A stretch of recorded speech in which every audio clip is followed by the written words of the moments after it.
I'm Denise Roussel, your guide to creating a new life, and this is our feel-good party. And every one of us, I'm sure, can stand a little more feeling good. So, hello, Erin. I'm going to try to engage with you guys, and I'm going to try to do it in between my little segments. And welcome! So, how has your week been? Let me know in the comments. I'm having a great week, and Shabbat Shalom, completed some important stuff, and I'll be telling you more about this, but it's a way to help people heal. And so I am just really excited about all that I'm creating and what's the opportunities here for healing. And so part of healing is really getting into this place where we can calm ourselves and we can start flowing from our joy. So I want to start this party with a meditation. So if you can just take a moment, just sit still, and if you'd like to, I welcome you to close your eyes, and we'll just begin.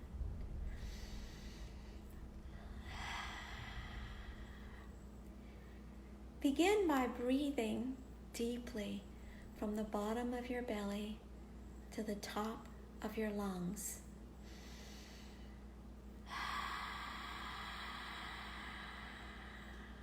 And back down again, all the way back down.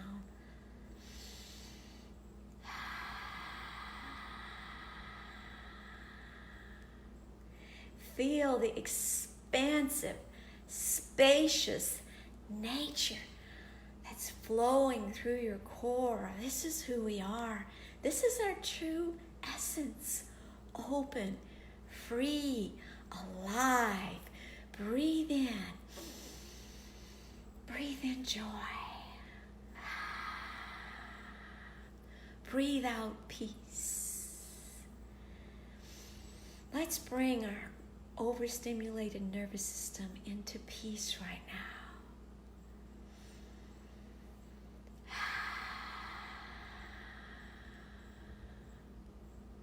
Imagine that you are as light as a feather.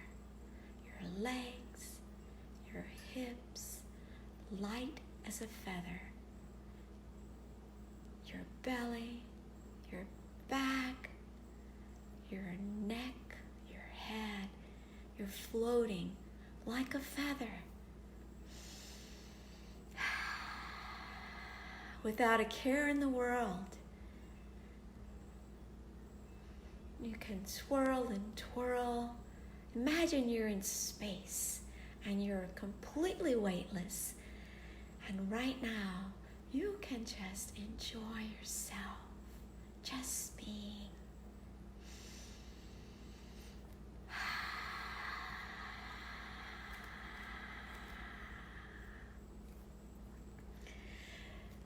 Now imagine that you're in your heart. You're standing at the edge of your heart. And you're looking down into infinite love. Infinite love. And you fall into this love. You're falling into this deep, deep love. Being held by this love that we are. Enjoy this time, this moment.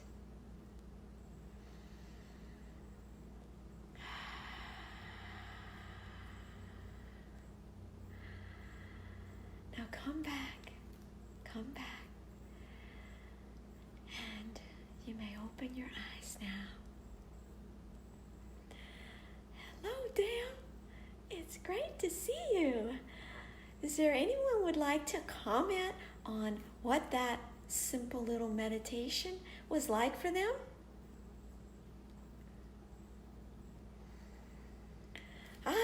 Hello, Monica. Okay, before we move on, Uh, I want to share with you, many of you may know me already, but others may not. And so, a little over 5 years ago, my son Corey passed away, and he is currently my spirit guide. He's been guiding me expertly, and he's here with us. So I'm going to show you. This is Corey, and so Corey has a lot of wonderful things to say. He's a powerful being, and he was very prolific, and he also he's been expertly guiding me, and he lived a very profound and dramatic life. So he had a lot to say. And so one of the things in his last 6 months of his life, he died suddenly and unexpectedly in a parking garage in downtown Houston. However, it wasn't anything but perfect, because it was as if he was saying to me, okay, I'm finished now. I'm going to the other side where I could be of more service. And man, he's been guiding me ever since. And I wrote this book soon after he passed, a few months after he passed, Beyond the Space, My Son Corey's Story and How He Changed My Life. Well, anyway, he went through a really powerful transformation from prison. And he had transmuted his prison sentence into a time of personal transformation. He was in there on a charge related to alien smuggling. And so he's been a lot of time meditating and reading and writing and sharing. And he was bringing me along his transformation journey. And so when he got out, the last 6 months was this real blossoming period. And I want to read a post that he did a month before he passed. And it's really related to this feel-good party. And he said, I feel really, really, really good. This post is about me, but I'm posting because I would like it to be about you. No, I'm not on MDMA, madly in some passionate bromance, although it's pretty similar feeling, or manic depressive. I just feel good. So good. Crisp, clear, connected, fulfilled, loved, grateful, satisfied, at peace yet full of vigor, vital, energetic when needed, peaceful when not. The colors are so bright. The aroma is delight. I see rainbows more regularly than seems normal, and I'm actually looking at the rainbow projection of a prism as I type this. Random, I know. Yes, I'm talking about real rainbows. No, and I'm not on LSD, though it's quite reminiscent of hallucinogenics at times, minus the nausea and weirdness. I just feel indescribably wonderful, and have for about 3 weeks now. The first week or two, I was concerned it was just a phase. It wasn't sustainable, or eventually I'd come down. The thing is, I'm not describing over-energetic or ecstasy or mania or euphoria per se. I'm talking about feeling justifiably good. The kind of good feeling that you feel was meant. The kind that doesn't have to be teased out with drugs or intense exercise, but just exists when you're doing what you're supposed to do. At first, I thought it was some magical consciousness shift, and it might be. It was. But the reality is, I'm doing a ton of stuff different. Even the most skeptical among us should appreciate this experience, because it's got a major practical component as well, regardless of what's really happening on an abstract level. I started with a few things, small changes that made big differences for the better. Withdrawing from an occupation that I'd grown to dislike, construction. Doing some minor fasting and experiment with dietary changes, I started to feel pretty good. And then I had this thought, this kind of crazy, totally unscientific thought. What if I just threw everything I knew at feeling better? What if I literally lived like this could be my last day, week, month, year? Oh, he died 7 weeks later, by the way. What if I started to do not just some, but all of those life-changing things I had on my eventually I should get into list? Okay, so as many as possible. Still have a long list to be employed. And then on my birthday, I really started to get in touch with self-service. And I decided to just do everything now, today. YOLO, but in a good way. You only live once. Holy shit! It's amazing! I'll never be the same. I will eventually have to come back down in a small sense, but I've realized the world I'll come back down to will be vastly improved even. And since they're all healthy, positive changes for the better, there will be no violent impact when I come back to the surface of the earth. I will eventually just smoothly drop into normalcy in my new and improved life. Much of the way I feel is completely sustainable. I liken it to when you're deficient in a particular mineral and you take said mineral, you'll feel like you just took a drug. And eventually, the euphoria will wear off, but you'll still land much higher than where you were. So what did I do? Well, everything I had on my radar, just about. If people express interest, I will elaborate. I want so badly to be able to convince you right here, right now, to just drop everything and give yourself completely to these practices. I really believe even the possibility of these things affecting you the way that they affect me would be worth trying wholeheartedly. But I know that's not the reality. People are skeptics. They normally have to ease into the waters of the oasis. It takes more willingness than most people have.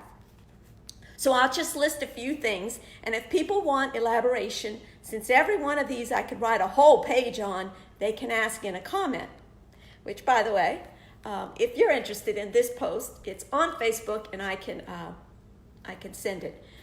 Just send me a personal message. So here's what he has: alternating day fasting protocol, regular waterfall massage, that was in Barton Springs, 1 hour meditation daily, varied types and durations, chewing adaptogenic roots and taking adaptogenic supplements, not taking multivitamins, writing, journaling, elimination of problem foods or even borderline problem foods.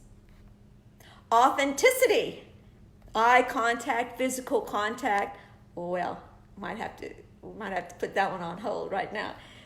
Eliminating mediocre or damaging relationships from my time. Purposefully targeting, selecting, cultivating relationships that are fruitful. Yoga. Getting in regular contact with loved ones. The list continues. But since people are too fearful or unwilling to employ radical changes, generally speaking, I'll leave it there. You decide the degree to which your life improves. My door is open. Wow, what do y'all think about that? If anybody wants to make any comments, feel free to do so. And let me know if you want that. So, one of the things that I do, and it's really powerful, we just had a meditation using our breath. And just the breath is our life essence. Okay, when you come into this world and when you leave this world, it's the same breath. It goes with you when you leave here. It's what comes into the world, what leaves. So this is our life force essence. And we can use our breath to heal ourselves, to calm ourselves.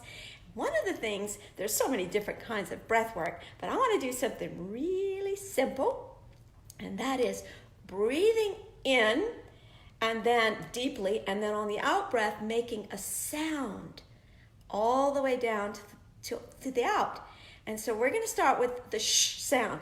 The sh is the sound of water, and it's calming. It's the same thing like when we're trying to quiet a baby. Shh. It's relaxing. So let's all do this sound together. Take a deep breath in, and then shh.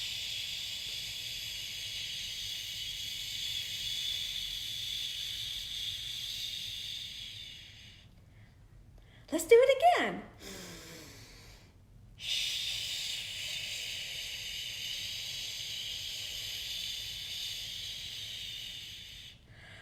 I don't know about you, but like my hands and my arms are all tingly. So it just brings in this energy and this vitality, and it calms us because we've been going through a lot of crap lately. So I wanted to share with you, there's some things, and Corey talked about it. He just talked about meditation, he talked about journaling, and he didn't mention, but there's some core things, daily practices that are really important. Reading things that are applicable to your healing journey, and movement. So, there's all kind of movement, and I'm really not a big exercise person, or, go to the gym and all that stuff. I do dance a lot, but I wanted to share with you the 3 S's, and I'm going to add the 4th one is the breathing with the sh sound during part of it, but it's stretching, swaying, and shaking. These things, what they're doing is helping us to move blocked energy in our bodies. Wherever you're having stress, wherever you're having illness, that's just blocked energy. Just think of everything. Nikola Tesla talked about energy. He said everything's energy. So wherever you're having blocked energy, we're going to be able to use these movement to help kind of shake it up. So the first thing we're going to do is, if you'll just take a moment and participate, and we just kind of put your legs apart a little bit, and we'll bend our knees and just follow me and breathe.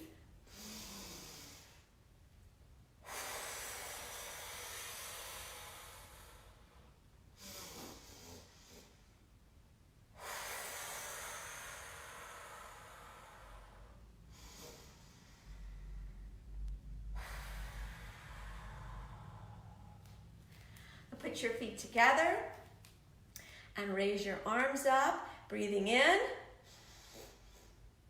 and pull your arm gently, looking up to your right arm.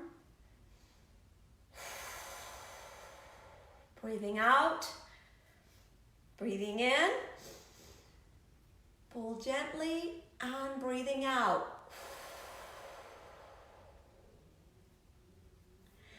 And now we're going to bend over and just hang and let your head fall. Twist your head side to side, and you can, if you want to, hold your elbows, and you can very gently twist from side to side, and just keep breathing. Let your body sink down in the out breath, and stretch your lower back there in the back of your legs.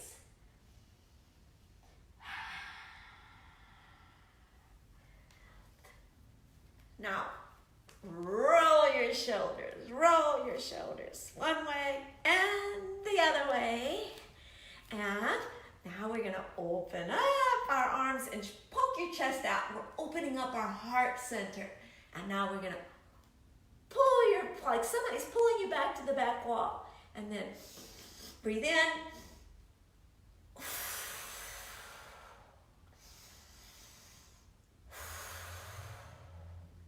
So there's the stretching part of it. And the next part is swaying, and particularly swaying your hips. Our hips are our sacral chakra. It's where we hold emotions. It's our creative center. It's our sexual center. And a lot of people are blocked in this part of our bodies. So just simple movement, just swaying in each direction. Swaying. Do it with me.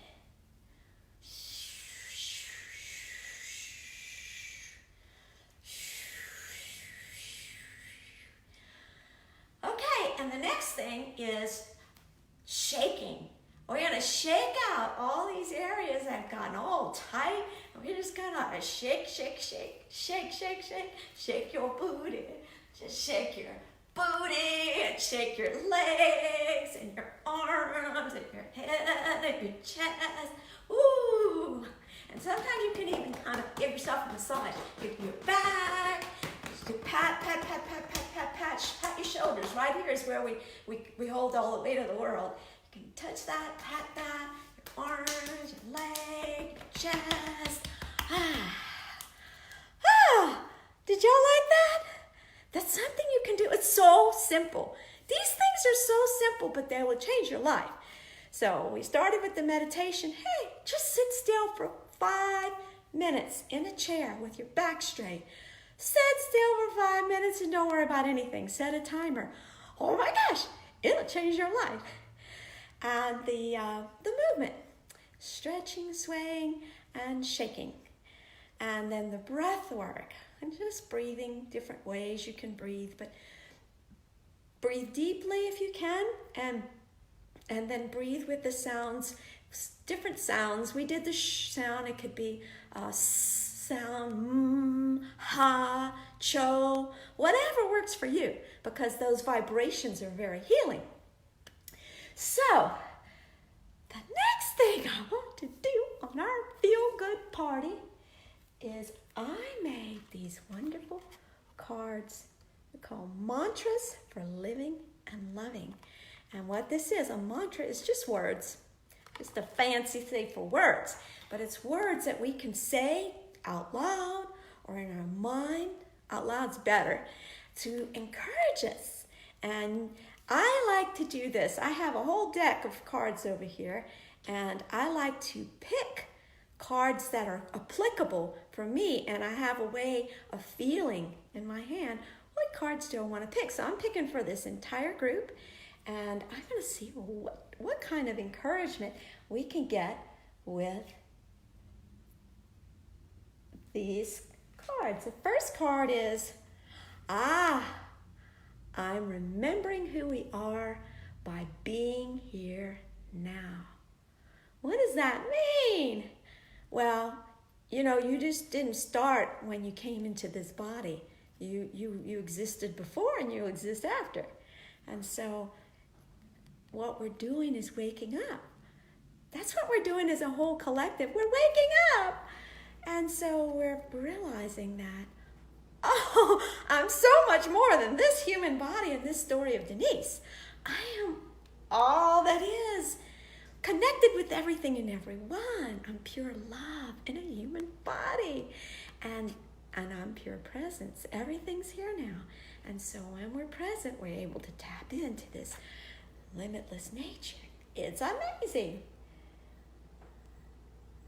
I'm telling you all my secrets.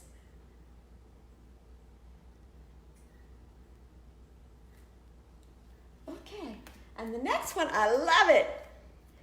Don't worry, don't hurry, don't worry. Don't worry about a thing.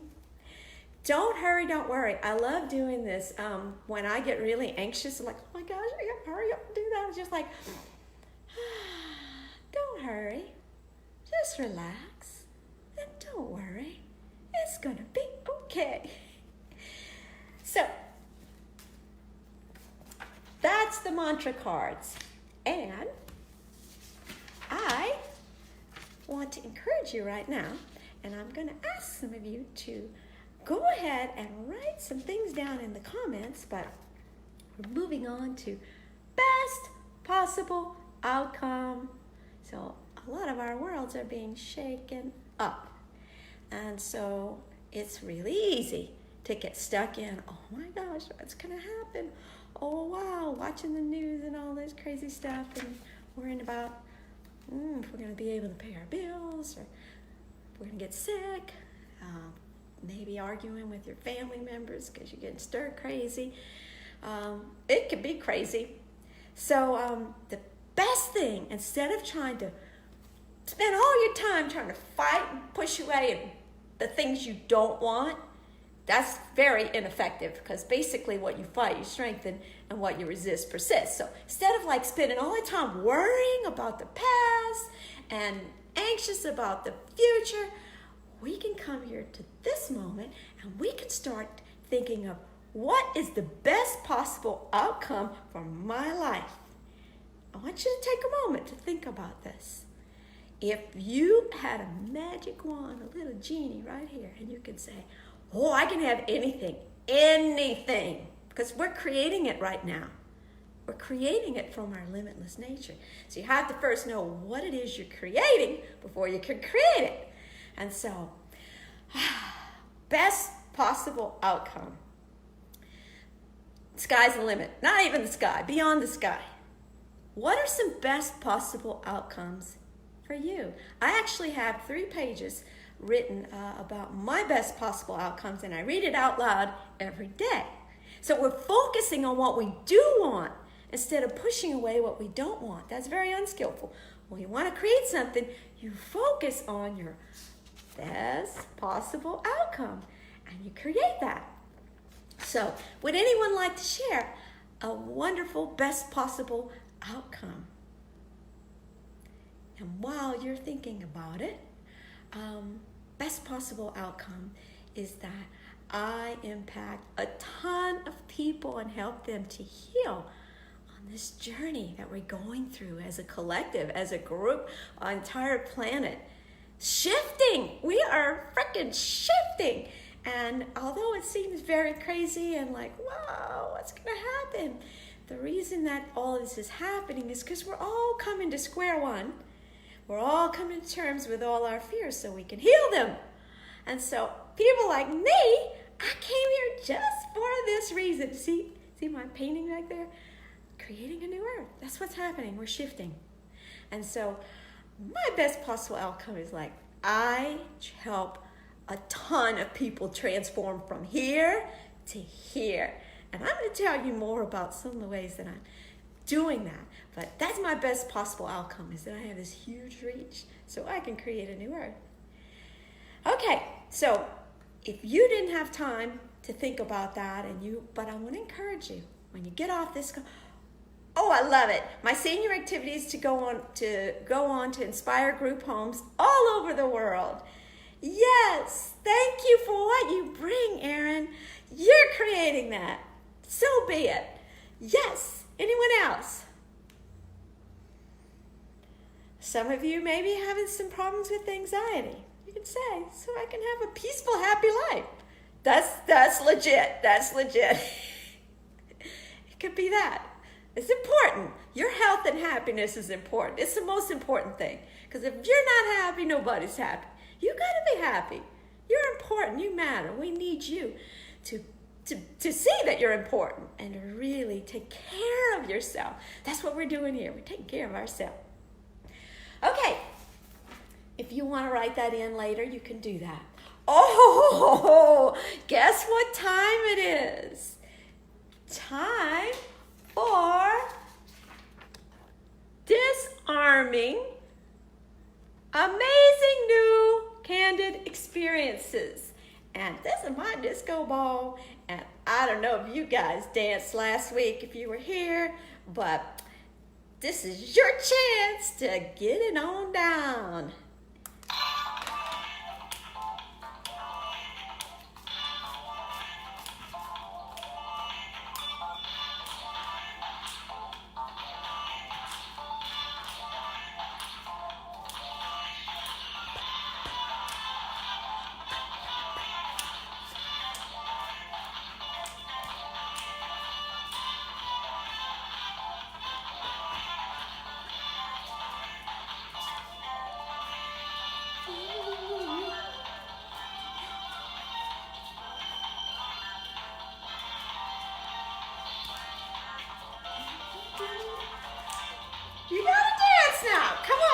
chance to shake it up. Get jiggy with it.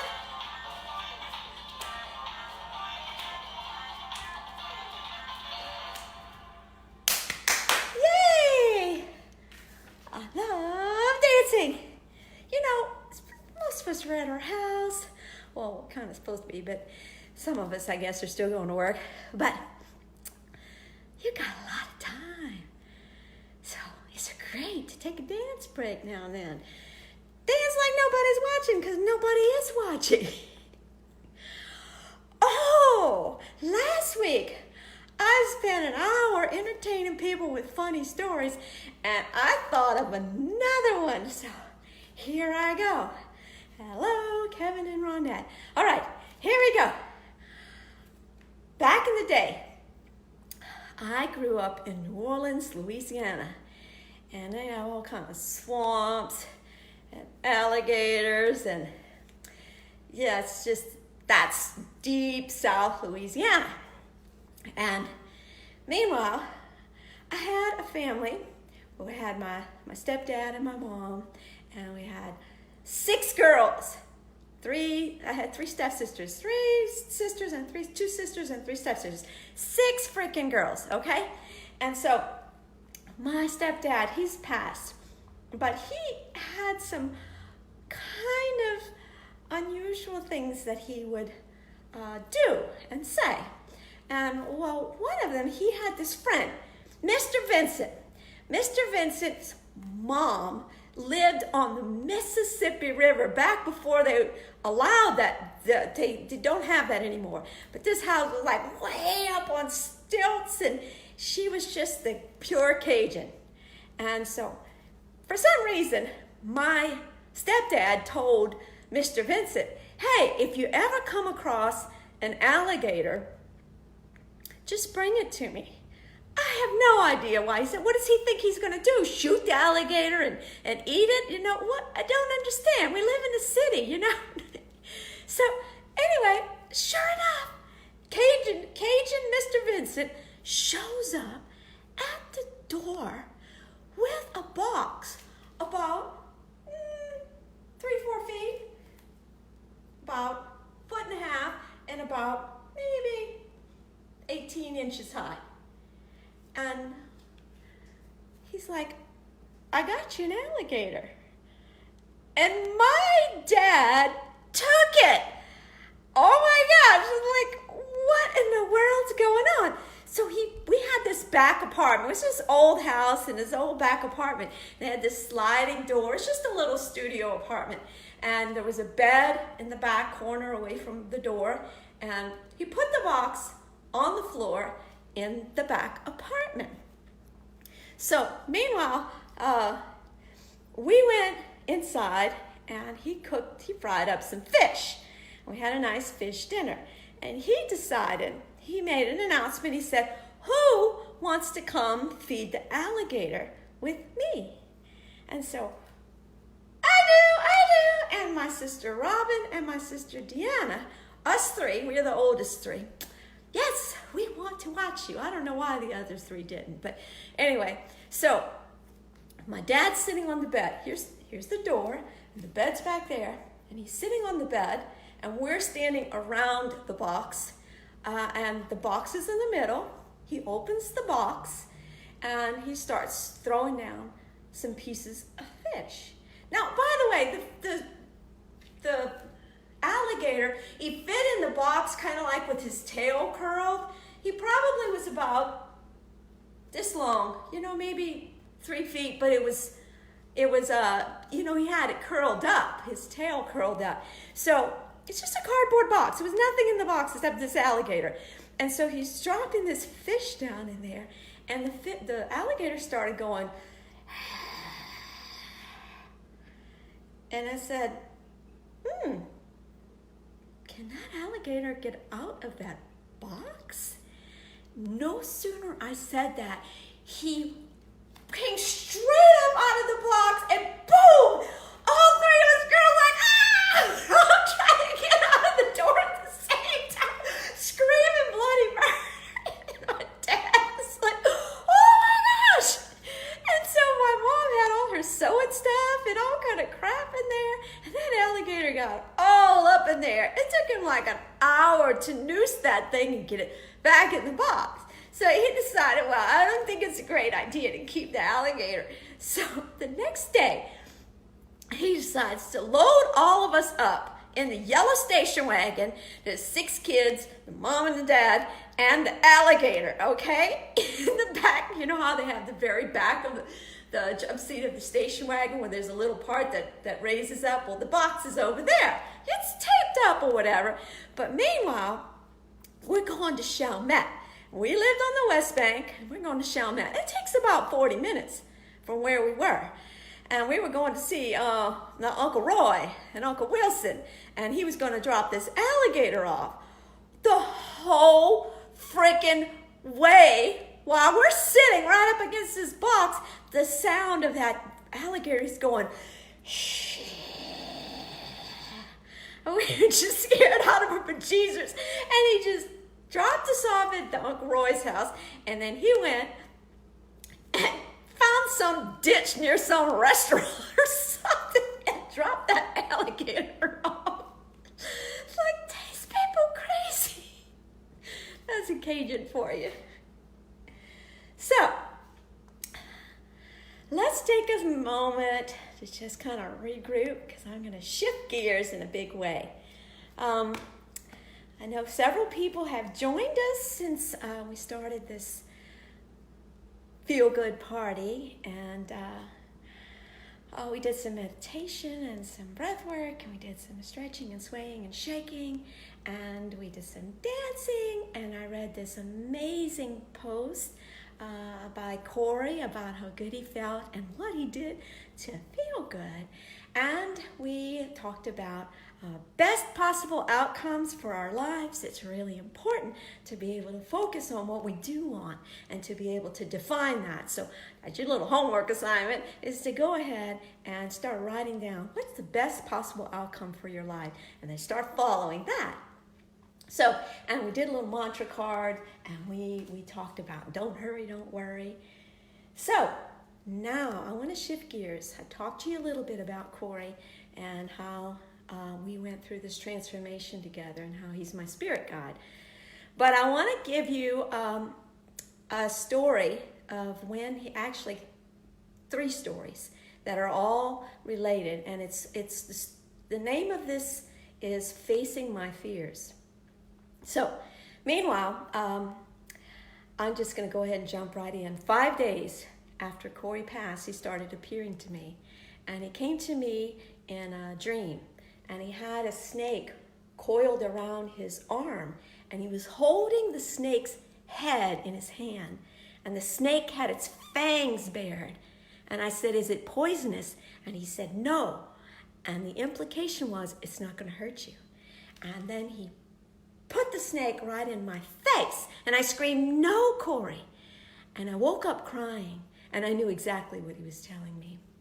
He was telling me, I need you to face your fears, Mom, because you have a big job ahead of you, and it's going to require a lot of courage. Now, the backstory is that I had lived a very fearful and safe and risk-free life. I was afraid of everything, and I was a control freak, trying to make sure that I would not get hurt again. And meanwhile, Corey was a crazy man. He did all kind of stuff and risky stuff, and I couldn't understand till after he died why. And it was because he was intentionally putting himself in harm's way to risk so that he could stir up his fears, so that he could face them and garner the courage that he needed to do the job that he came to do. And he did more in 27 years than most people would in 72. And he was quite amazing. So, meanwhile, that became my life's mantra. I realized, it's time to start facing my fears, allowing them, and opening. So right now we're going through a bunch of fears. And the programming that we have as humans is to push those fears away. Push away our anxiety, push away all of our sadness. And that's the exact opposite of what we actually will heal us. the reason why all these fears are stirred up is so that we'll come to healing. So what I want to tell you today is that it's very important that you learn how to start facing your fears, because your fears are actually parts of yourself that want to be healed. And so you have to get used to this idea of, oh, you mean my fear is not my enemy? No. The goal is to make best friends with your fear, but that's a process. So let me tell you the next story. I was going to, I was giving out free hugs in Austin, Texas, on Congress and 7th Street. I was with my friend Ed, and I had my free hugs shirt. And by the way, I want to preface this by saying I've done a ton of work of healing work, and a ton of being able to embrace my fears, and it's translated into me embodying the unconditional love that we are and healing myself. And so, meanwhile, I'm standing at this corner with this free hug shirt, and there are a lot of people. It's at a street light, and there were a lot of people crossing, and there was this African homeless guy, and you can tell he was like on something or whatever, and he had all of his stuff, and he's crossing the street, and he made a beeline to me, and he came over and he started saying, "Where is God?" And he was pretty upset, and he was ranting, and he was kind of like going back and forth and circling. "Where is God?" And I held out my arms. I didn't say a word, and I wasn't afraid at all. I locked eyes with him. I didn't say a word. I held out my arms, and he got closer. He got really close. Like, I don't even know if we actually touched, but close to where he was right in my face. And he started ranting some more, and he said, "If you're God, what is the composition of this hair? How many strands are there?" And he was like, really upset. And meanwhile, I'm looking at him straight in the eyes. I could see his infinitely beautiful soul, and I felt nothing but love. And after a minute or so, I just said to him, I put his face in my hands, and I said to him, "You are loved. You are loved." And he started crying. And he backed up a little bit, and I just continued to tell him, "You are loved." And I put my hand on his chest, and I said, "It's okay. You are loved." He calmed down. He circled around me, and then he ambled off. And then my friend Ed said, "Are you okay?" And I said, "Yes, I am." That man just needed some love, and he knew exactly where to go to get it. This is the power of loving ourselves. This is the power of love. It's so healing. This is our goal here, is to create new lives by healing ourselves, by loving ourselves. We have to be willing to love all of these parts of ourselves. That's how we do it. So, third story. This happened a few months ago. So those other things, it was like right after Corey died, a couple years after Corey died, and then here I'm at 5 years after Corey died. So I did a lot of dream work and visions, meditations, a lot of work that I do, healing the world in my, it's kind of like prayer. But I had a dream, and I was in a gas station, and an African-American man came. And by the way, I have worked, with hundreds and hundreds of homeless people. They are my people. I love them, I see them, I respect them, and they love me. So I'm not afraid of homeless people in the least. So this guy was actually a sexual predator in my dream. And so he came around and he pinned me on the ground. And I immediately, out loud, in fact, I woke up, but I was still in the meditative state experiencing this. I immediately, he was right in my face, started saying, I love you. I love you. I love you. And I knew that he represented my fear and that it was my work to transmute him back into love. And so I love you. And he started crying. And I kept saying it. I love you. I love you. And all of a sudden, poof, he morphed into this being of light. His eyes, his hair, every part of him was this being of pure white light. And I transmuted my fear into love, into light. This is the power of transformation. It's amazing. So, speaking of transformation and facing our fears, I want to give you an experience to start doing this if you'd like to as well. So, all of our booger bears have been stirred up with all this coronavirus stuff. Am I right? So, I want you to take a breath right now. Maybe you'll want to close your eyes. You don't have to. But I want you to think for a second. What is the biggest thing that you've been dealing with? Whether it's anxiety, fear, sadness, anger. What is the biggest feeling that you've been working with through all of this? You have it? Okay, now I want you to envision, let's just say that it's anxiety. We're going to start with that. I'm going to use that example. What I do is I picture these feelings as my little girls, like younger versions of myself that have been locked away in the basement of my heart. Now they're coming out so that I can make best friends with them and heal them. So I want you to picture yourself, anxious you, younger, smaller, anxious version of you, standing in front of you. Can you see her? Can you see him? He's really upset. She's really upset. She just wants to be loved. She just wants to be loved. So now you're facing your anxiety. Then she's not your enemy. He's not your enemy. He's a part of us. It just wants to be seen, felt, and heard. Wants to be loved. So let me tell you something about hugs, which we aren't able to do, but we can in this instance, is when you get a hug, there is a parasympathetic response, and you feel safe, you feel supported, you feel loved. There are actually chemicals that are released to help you to come to safety and to love.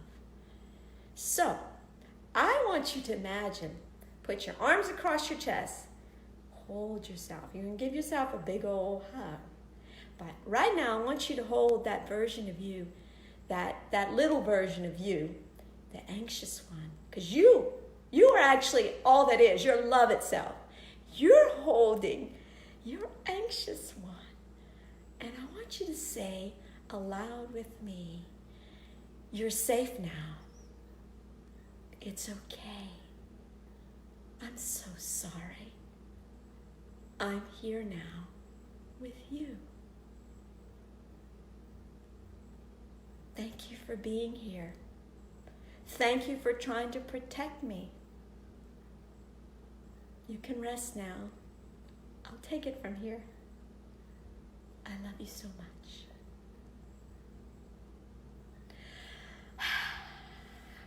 How did that feel? It's amazing, right? Wow. So, I want to take a moment to talk a little bit more about that painting back there and what we're going through on the entire planet. We are making a huge shift. And remember when we just now talked about best possible outcome? We get to choose We get to choose what this new outcome for our world looks like. We get to choose not just in our individual lives, although this is where it begins, right here. When we heal ourselves, we heal everyone because we're all one. So that's why it's important to focus on your healing, because everyone's depending on you. You need to be able to love yourself enough to heal yourself instead of running around trying to get somebody to fix it. Nobody's going to fix it. Nobody's going to rescue you. You're going to rescue you. You're your own hero. It's time for you to rise up and heal yourself. So all those fears, it's time for you to start addressing them. And it is a process. To what I just did with you, actually, it's a process to actually be able to do that sustainably and effectively. But I wanted to give you a little taste of it. So we are working on our individual lives. So now we've positioned ourselves to operate from love, which is who we are. Way up here, not way down here as mere humans. Now we get to skillfully create this shift. We get to create the transition. This could be hard, or this could be easy. Which would you like? We get to choose that, and we get to choose what it looks like. The best possible outcome for our world. And what I'm creating is absolutely beyond amazing. I've actually written a whole book about it. It's Creating a New Earth, Waking Up to Who We Are. I've written about this 2 years ago, and I have a whole vision for what I'm creating in this new earth. It looks a whole lot different. We've never experienced this before. This is where we're headed. So just to let you know. Now, but meanwhile, we as a big planet are shifting. But in order to be able to create that new earth, we must shift, each of us. We must each learn how to love ourselves. And truth is few people know how to love themselves unconditionally. And so that's exactly what I do. That's exactly what I teach my clients to do. I'm an expert at it, and I'm very good at teaching other people to transform their lives from here to here in a big way. So I'm actually having a free masterclass called Get Your Shift Together. And in this course, you can learn how to calm down, how to shift all of your anxiety and sadness, how to love and heal yourself. And it's free. This masterclass is free. So I want to encourage you, it's included in the links, that you can just register. You'll need to register. It's Saturday, April 4th at 4 p.m. So it's all these fours going on. 4 is the number of the earth. And so we're going to ground ourselves in learning how to heal ourselves. So if you care enough about yourself to get your shift together and create your new, happy, and peaceful life, then it's as simple as clicking on that little link and saying, sign me up, because I want to learn about how to do that, because I care about myself and I really want to be able to heal myself. So before I go, is there anyone that would like to say anything, ask anything? Hello, Elizabeth. Oh, so many amazing people here. Oh, hi, Snoot, Cherie, Jerry, Deanie. Oh my gosh, people from way back in the day. Maureen, Lisa. Oh my gosh, these are my peeps. Damiana, Johnny Ray, Kim, Aaron, Deborah, Kevin and Ronette, Aaron, Sherry. I love you, Sherry. Michigan, Michelle, Andre, Johnny Lynn. Johnny Lynn's from way back in the day. She probably remembers the alligator story. Beverly, Tanya, Delruba. Hello, Delruba. Jordan, JJ, Dale. I met Dale at an ecstatic dance retreat. Monica and Aaron is one of my biggest fans, and he's a big movie buff, and he's great with senior citizens.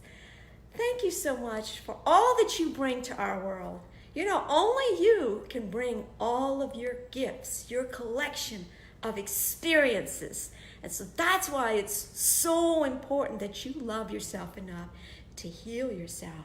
Because whatever you experienced is what you came to heal. And when you heal it, it's your gift to all of humanity because you're healing all of us through your experience. It's amazing because we're all connected as one. It's your honor and privilege to love and heal yourself. And I encourage you to do so. So I hope to see you in my free masterclass. And by the way, if any of you are interested, I have a Facebook group. It's called Creating a New Life, and it's specifically designed for people who are healing anxiety and sadness. And if that's you, please join my group. I would love to have you. So I'm going to sign off for now. I love you so much.